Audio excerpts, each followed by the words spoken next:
देख रहे हैं SPN 9 न्यूज। स्वागत है आप सभी दर्शकों का मेरे खास प्रोग्राम लोकसभा चुनाव 2019। और बात करूंगी एक ऐसे शहर को लेकर जो कि महाभारत के काल में कर्णपुर के नाम से जाना जाता था। इसे पूर्व का मैनचेस्टर भी कहा जाता था और लेदर सिटी के नाम से भी ये शहर मशहूर हुआ करता था। आज भी मशहूर है, लेकिन मशहूरियत में अब कहीं ना कहीं थोड़ी बहुत हमें कमी देखने को मिलती है। गंगा नदी के किनारे ये शहर बसा हुआ है और इस शहर पर, इस लोकसभा सीट पर इस बार सपा की उतनी ही टेढ़ी नज़रें हैं जितनी टेढ़ी नज़रें कांग्रेस की हैं और भारतीय जनता पार्टी की हैं। मैं बात कर रही हूँ कानपुर लोकसभा सीट की, जो कि उत्तर प्रदेश की राजधानी लखनऊ से महज 90 किलोमीटर की दूरी पर स्थित है। और ऐसे में कानपुर का सियासी गणित इस बार किसको जिता रहा है? इस बार किस पार्टी की विजय पताका इस शहर में लहरा सकती है? बीजेपी के वर्तमान सांसद हैं कानपुर से मुरली मनोहर जोशी, जो कि इससे पहले वाराणसी से चुनाव लड़ा करते थे, लेकिन 2014 में उन्होंने यहाँ से सफलता हासिल की और उनका सीधा मुकाबला था कांग्रेस के कद्दावर नेता श्री प्रकाश जायसवाल, जो कि यूपीए सरकार में एक वक्त कोयला मंत्रालय का जिम्मा भी संभाला करते थे। इस कांटे की टक्कर हमें देखने को मिली थी श्री प्रकाश जायसवाल वर्सेस मुरली मनोहर जोशी में, लेकिन मुरली मनोहर जोशी ने अंत में ये सीट अपने खाते में दर्ज करा ली। तो वही समाजवादी पार्टी का क्या रहा था यहाँ पे रेशियो? और बहुजन समाज पार्टी से तो फिलहाल इस बार समाजवादी पार्टी का गठबंधन हो गया है और सपा के खाते में कानपुर की सीट गई है। लेकिन 2014 में क्या था वो मैं आपको बताना चाहूँगी, फिर से बताऊँगी सियासी समीकरण क्या है कानपुर का, कानपुर में किस तरह से जातीय समीकरण हैं और किस तरह से हम ये कह सकते हैं कि इस बार किस पार्टी का नेता इस सीट से जीत सकता है। फिलहाल अभी हम बात करते हैं 2014 के सियासी समीकरण को लेकर कि आखिर हमें नज़र क्या आया था। 2014 में डॉक्टर मुरली मनोहर जोशी को 4,74,712 वोट मिले थे, यानी कि 56.84%। इंडियन नेशनल कांग्रेस के श्री प्रकाश जायसवाल को मिले थे 2,51,766, यानी कि 2 लाख से ज़्यादा वोटों से हारे थे मुरली मनोहर जोशी से जायसवाल। उनका रेशियो था 30.15%। बीएसपी के सलीम अहमद थे तीसरे पायदान पर 53,218 वोटों के साथ। समाजवादी पार्टी के प्रत्याशी सुरेंद्र मोहन अग्रवाल 25,723 वोट जीतने में कामयाब रहे थे। अब ऐसे में समाजवादी पार्टी क्या बसपा से गठबंधन करके फ़ायदे में है या फिर नुकसान में है? क्योंकि अगर यहाँ पर बीएसपी और एसपी का अगर हम वोटिंग परसेंटेज देख रहे हैं तो वो तो बहुत ही कम ही है कि वो आईएनसी और बीजेपी को मात दे पाए। यानी कि यहाँ पर कानपुर लोकसभा सीट पर सबसे ज़्यादा विजय की चांसेस तो फिलहाल इंडियन नेशनल कांग्रेस के हैं।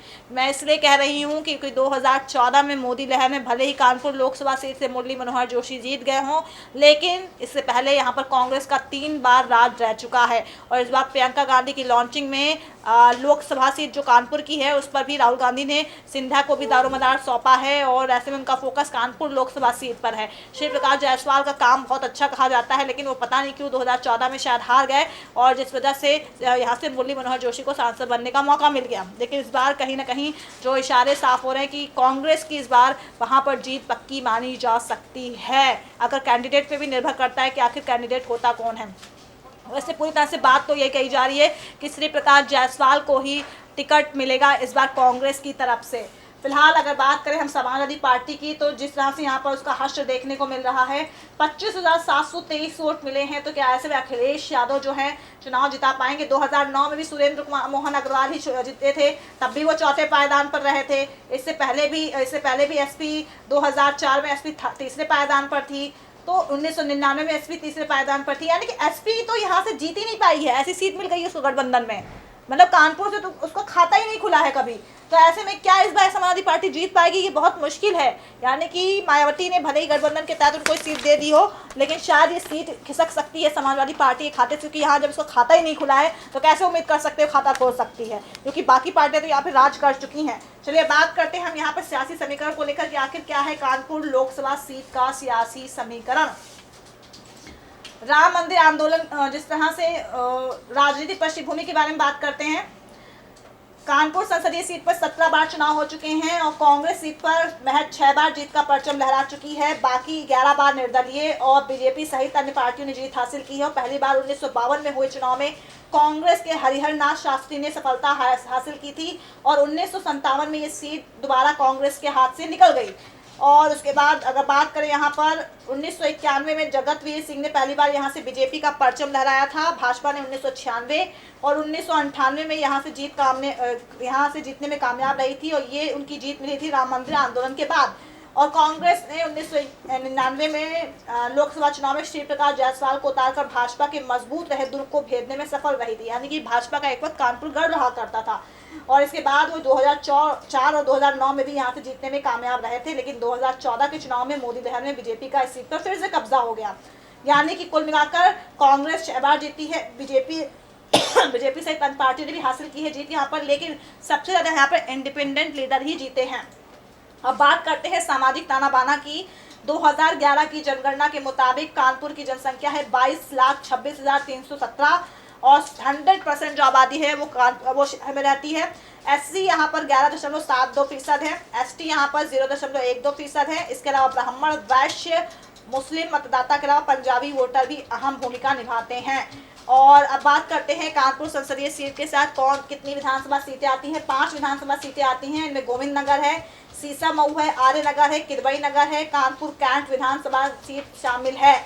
और मौजूदा समय में इनमें से 2 सीटों पर सपा, 2 सीटों पर भाजपा और 1 सीट पर कांग्रेस का कब्जा है। यानी कि 5 विधानसभा सीटों में 2 पर सपा है, 2 पर बीजेपी है और 1 पर कांग्रेस है। ये विधानसभा सीट का यहाँ पर मैंने आपको बताया है। अब 2014 का जनादेश क्या था।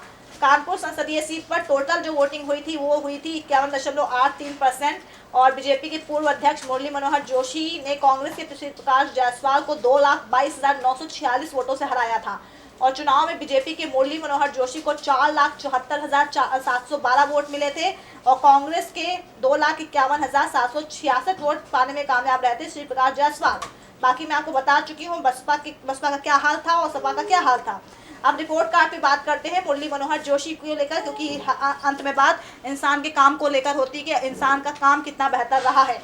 तो मुरली मनोहर जोशी का प्रदर्शन बहुत खास नहीं रहा है कानपुर में, ये बहुत बड़ी बात है। यानी कि कानपुर की सीट खिसक सकती है भारतीय जनता पार्टी के खाते से। अगर वहाँ पे पीएम मोदी प्रचार प्रसार करने गए तो बात अलग की है, लेकिन कुल मिलाकर जो उनका काम बोल रहा है वो काम अच्छा नहीं बोल रहा है फिलहाल मुरली मनोहर जोशी का। और 8 जनवरी 2019 तक पिछले पौने 5 साल में चले सदन के 321 दिन में वो 286 दिन उपस्थित रहे हैं और इस दौरान उन्होंने महज 2 बार सवाल किए हैं, लेकिन किसी भी बहस में हिस्सा नहीं लिया है। इतना ही नहीं, उन्होंने 5 साल में मिले 25 करोड़ सांसद निधि में से 23.85 करोड़ रुपए विकास कार्यों पर खर्च किया है। ये है यहाँ इनका रिपोर्ट कार्ड मुरली मनोहर जोशी का। अब बात करते हैं और भी कुछ बातें यहाँ पर हैं जिस तरह से कि कानपुर की, तो कानपुर में जिस तरह से मुरली मनोहर जोशी जो हैं 16वीं लोकसभा में रक्षा मामलों की स्थायी समिति के सदस्य भी रह चुके हैं। डॉक्टर जोशी 3 बार इलाहाबाद से विधायक और बनारस से मेंबर ऑफ पार्लियामेंट भी रह चुके हैं। भाजपा के कद्दावर नेताओं में से जोशी को डॉक्टरेट की डिग्री इलाहाबाद विश्वविद्यालय ने दी थी और भाजपा में जितने भी बड़े नाम है, जितने भी कद्दावर नेता हैं उनमें से एक डॉक्टर मुरली मनोहर जोशी भी हैं। और जिस तरह से उनका परफॉर्मेंस है, लेकिन इस बार कहा जा रहा है कि मुश्किल है कानपुर लोकसभा सीट उनके खाते में दर्ज हो। अब बात कर लेते हैं कानपुर कांग्रेस की स्थिति को लेकर। कांग्रेस यहाँ पे मजबूत स्थिति में नजर आ रही है। श्री प्रकाश जायसवाल 2014 से पहले 3 बार यहाँ पर सांसद रह चुके हैं, इससे ही आप आकलन कर सकते हैं कि कांग्रेस यहाँ पर विजय हासिल कर सकती है। यानी कि कुल मिलाकर मैं निष्कर्ष के तौर पे आपको ये कह सकती हूँ कि यहाँ पर फिर से 2014 का ही हमें मुकाबला देखने को मिलेगा, बीजेपी वर्सेस कांग्रेस, क्योंकि एसपी बीएसपी अगर गठबंधन हो गया है, एसपी अगर अपने पुराने ही कैंडिडेट को रिटेन करती है तो मुश्किल में है। एसपी का यहाँ पर कभी खाता खुला ही नहीं है तो और मुश्किल है अखिलेश यादव के लिए कि वो एसपी यहाँ पर खाता खोल सकती है कानपुर लोकसभा सीट पर। ऐसे में यहाँ पर या तो कांग्रेस का कैंडिडेट जीत सकता है या फिर यहाँ पर बीजेपी का कैंडिडेट जीत सकता है। अब यहाँ पे बात करते हैं जाति समीकरण को लेकर। जिस तरह से यहाँ पे पंजाबी से लेकर एससी एसटी मुसलमान और अगर बात करें ब्राह्मणों का ज़्यादा वर्चस्व देखा जाता है, तो ऐसे में और सारी आबादी जो है शहरी है, ग्रामीण आबादी नहीं है। और हमने देखा है कि 2014 और 2017 यूपी विधानसभा चुनाव में और 2014 लोकसभा चुनाव में कि उत्तर प्रदेश में जो बीजेपी का जो जितना परफॉर्मेंस रहा है उसके वोटों का जो रेशियो निकाला गया था उसमें ये कहा गया था है गांव की जनता कांग्रेस को वोट करती है और शहरों की जनता बीजेपी को वोट कर रही थी 2014 में।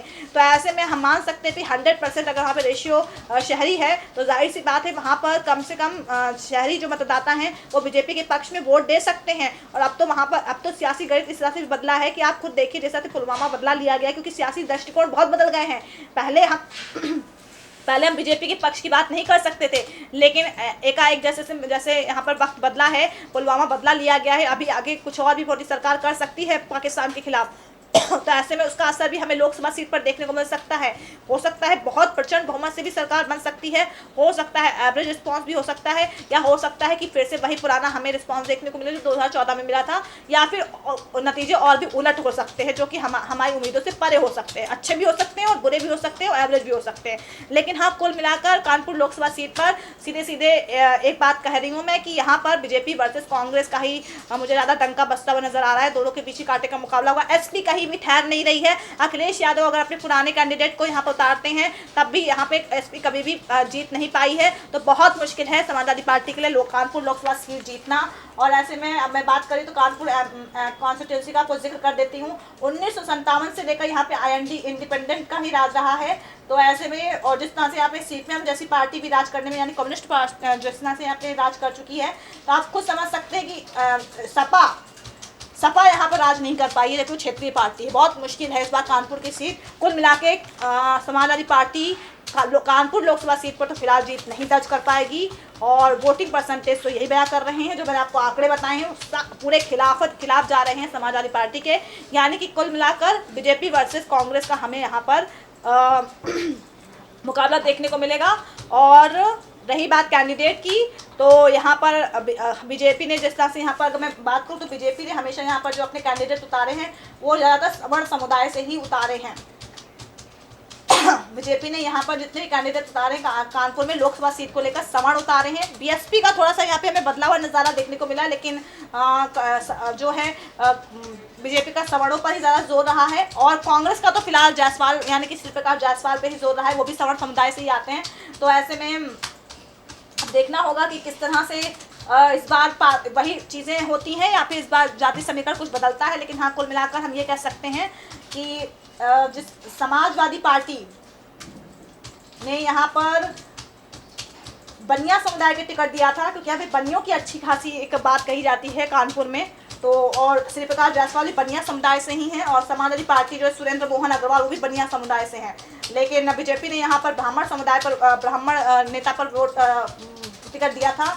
और बीएसपी यहाँ पर मुस्लिम प्रत्याशी पर टिकट उसने दिया था, सलीम अहमद को टिकट दिया था। लेकिन कुल मिलाकर यहाँ पे हमें जो देखने को मिलेगा सवर्णों का ही हमें यहाँ पे फिलहाल देखने को मिलेगा कि हो सकता है बीजेपी अगर मुरली मनोहर जोशी को यहाँ से नहीं उतारती है तब भी किसी ब्राह्मण को ही वोट जा सकता है, माफ़ी चाहती हूँ मैं, टिकट जा सकता है। और कांग्रेस जो है वो श्रीप्रकाश जायसवाल को फिर से लेकर आएगी और पूरी संभावनाएं बन रही हैं। समाजवादी पार्टी फिर से बनिया समाज के किसी नेता को टिकट दे सकती है, हालांकि ओबीसी पे भी जा सकती है यहाँ पर। लेकिन कुल मिलाकर सवर्णों पर ही ज़्यादा जोर कानपुर लोकसभा सीट पर हमें देखने को मिल सकता है। और इसी समुदाय से बीजेपी और कांग्रेस अपने नेता उतार सकते हैं। समाजवादी पार्टी का मिला जुला रिस्पॉन्स हो सकता है, ओबीसी भी हो सकता है, या हो सकता है मुसलमान उम्मीदवार भी उतार दें। लेकिन फिलहाल कुल मिलाकर बीजेपी वर्सेस कांग्रेस की कांटे की टक्कर है और कानपुर पर समाजवादी पार्टी का जीतना बामुश्किल है। नमस्कार।